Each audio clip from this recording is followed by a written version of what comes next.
Hello viewers and welcome to the top 10 players to avoid drafting this season. This is not necessarily players that we feel are going to be a bust at all. There's a lot of studs on there, believe me.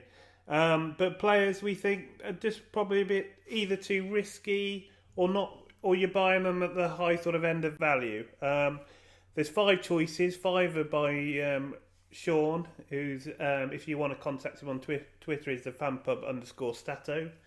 And 5 are by myself, and you can find me on Twitter at the fanpub_al.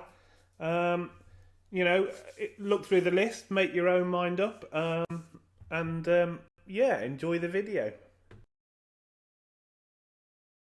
My first player that I'm going to pick out that I think is going way too high for his ADP value is Jordy Nelson. Currently on Fantasy Pros, Jordy Nelson is going ADP value 15. Now, whenever I evaluate players, I'm expecting, really big things from that sort of top 20. Now, I'm not saying that Jordy Nelson isn't going to produce stats or come back from the injury that he has, but his ADP value is even higher than he was before last season, before he got injured, which is crazy. I think that realistically, Jordy Nelson could end up with about 175 to 180 fantasy points for this year, but it's going to be a slow burn into those numbers. He's going to take a few weeks to get back into his stride, I think. Probably 4 or 5 before he really hits the ground running at Green Bay's next season. I do expect him to do well, but that ADP value, I would expect far more than 175, 180. So I think it's not a good choice there. If you can get Jordy Nelson mid-20s to late 20s as a pick, fabulous value there. That's where I would want to get him. The next player on our list is Jordan Reed. Last season he was tight end number 3. He had a great season, 11 touchdowns, and he probably won a lot of people their leagues. But his ADP is 42 now, and I'd rather be ahead of the curve and buying into him last season when his price was low. Now you pay him the price that he's worth. You're paying for his ceiling, 11 touchdowns. Jordan Reed has suffered all his career with injuries. I mean, he's known for them. I mean, he's just not a player I want to take a chance on, to be honest.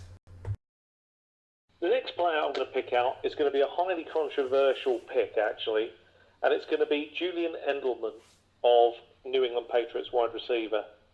His current ADP on Fantasy Pros is 41. And at that level, I would be expecting quite a bit from him. And I personally think that he is way too high. Still wide receiver 20, but I don't think he's going to return the value that people would be expecting to get from him picking there.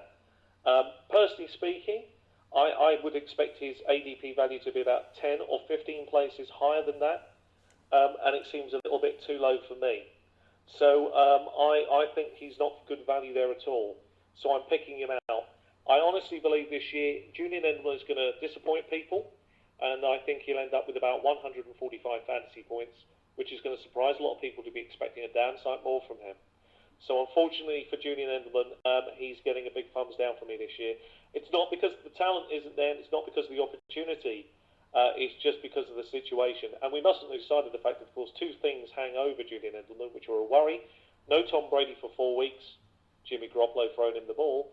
And also, equally, he does have injury history. Will that flare up again, and will he lose even more playing time? So don't be surprised if both those factors will have a hamper on him. Way too high. Our next player up is Rob Gronkowski. I mean, Rob Gronkowski is the best tight end out there. There's no doubt about that. He's finished a top tight end the last 2 seasons. But same as Julian Edelman, he's losing Brady for 4 games. Same as Julian Edelman. Their injury issues are there. And do I want to spend a first round pick on Rob Gronkowski? I don't. There's just other people I prefer. I mean, 11 touchdowns and 1,176 yards. I mean, that is brilliant for a tight end, obviously, but he's just not for me. I don't like taking a tight end early anyway, so that's another reason not to. And you buy in at a high price, in my opinion. So it's better to look elsewhere. Another player that worries me considerably, actually, is Frank Gore. Current ADP on Fantasy Pros at 68. To me, this is still a little high. Age concerns are massive. We're still not sure what we're going to see from Indianapolis this year at all, with the return, obviously, of their all-star quarterback, Mr. Luck, Andrew Luck. So I have reservations over Frank Gore. He's not miles off the ADP where I'd want to see him, but he's still a full 10 to 15 points higher up the draft board than I would have expected. Maybe by the time of the season, he will be at the right sort of place, round about 80, somewhere around that should be the location for him. He's still way too high. I think the reason for this is he's their natural three-down back. But I don't think Frank Gore's going to deliver very well this year. And I'm actually predicting a poor year for him.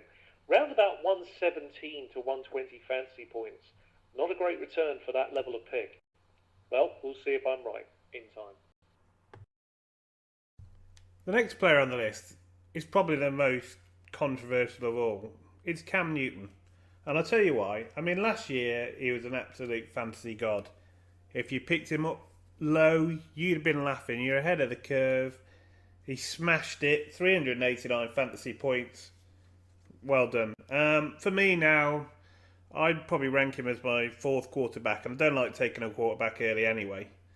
I mean, 35 passing touchdowns, 10 rushing touchdowns, over 3,800 passing yards. I mean, there's no doubt in his talent. I think he'll be my quarterback for.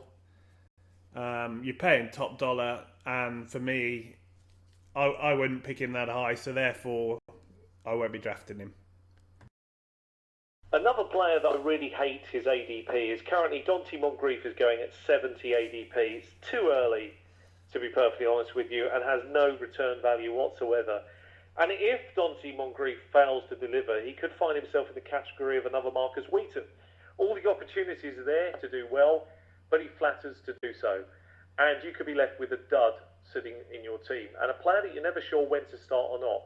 I'm only predicting that Donte Moncrief only scores just over 115 fantasy points this season, which again is highly controversial, but I really do believe that, and there are a load of reasons.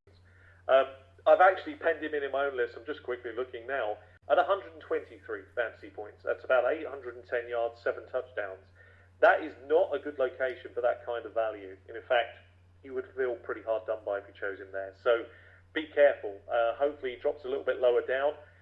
If I could get him 15 to 20 picks lower down, I'd feel much more confident around the pick.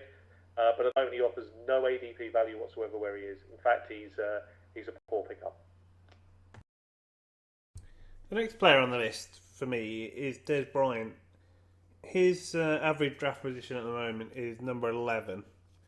And the thing with Dez, there's no doubt in his ability, as in a lot of my picks. I mean, if they have their full season, they will do well. But he worries me again. Obviously, he was injured a lot of last season. But he also depends on Tony Romo. And Tony Romo is very fragile at the moment. He seems to really have big injury worries. I have big doubts about Romo. Romo's great when he's fit. But when he isn't, the Dallas offense is a nightmare. And, it was shown last year that without Romo, that there isn't a quarterback that can come in and find Bryant the points that he needs. So you've got 2 injury worries there. And that's my main reason for adding Dez Bryant to my list. The final player that I'm going to pick out is Jimmy Graham of Seattle. It's a strange one, this one. At the moment, he's trending upwards, currently climbing all the time, actually. Jimmy Graham is currently ADP 129. Now, that's not horrific by any stretch of the imagination, and I'm sure if you were leaving tight ends till late, he's tight end 15 off the board on Fantasy Pros. That seems perfectly fine. Don't pick him up any higher than that current ADP. At the moment, that's about spot on to where I would want to see him on the board. He's only worth about 80 to 85 fantasy points. I think that's the perfect spot for him. But I'm mentioning it because his ADP looks like it's going to keep climbing before the season. And that's the problem, because if you think he's going to do well for you, I suspect the opposite is true, is going to be closer to the truth. There's a number of reasons why I'm not buying into any Jimmy Graham hype this year at all. Nor should you. And so what I would do is, if you can get him at the pick he's at the moment, about 129, that's fine. I could accept that pick. I would be happy to say, okay, that's my tight end, and see what happens. If he does well, great, I've gained a player. Pick him higher, and you are expecting much bigger things. I've got a feeling he's going to creep in towards close to 100 by the start of the fantasy season. That's just way too high for him. So just be mindful of me, Graham. Watch him and see where his ADP levels out before people really start getting into their fantasy seasons. And hopefully you won't be left with a player on your bench you're not sure whether to start or not. The last player on my list is LeVeon Bell. I mean, his ADP is number 2, so you're going to be taking him around the 2 or 3 area. And there's no doubt, again, in Lev Bell's ability. He's an absolute monster when he's fit. He can catch the ball, he can run the ball, he'll patiently wait to find the right holes. He's an absolute great fantasy player, but he's now coming off 2 seasons where he's picked up an ACL injury. It's a very conservative plan to get him back from it, and that would me a lot. So, you know, with Lev Bell, if I picked him at 2 or 3, you've got to get D'Angelo Williams, because you need that cover there. Because if you don't, then somebody else from your league will take D'Angelo Williams quite early, which means you've got to spend an early pick on him. And, you know, Lev Bell actually becomes 2 picks, and 2 quite high picks that you really, I wouldn't want to do. So unless he falls to 5 or 6, I'd happily take a gamble on him there. But at 2 or 3, he's not for me. Well, thank you for watching the fanpub.com video. We welcome your comments. I mean, which players do you agree with? Which ones do you disagree with? And please give us a few of your own, because we'd love to see what the viewing public and the fantasy public are actually feeling right now. If you like the video, please give it a thumbs up.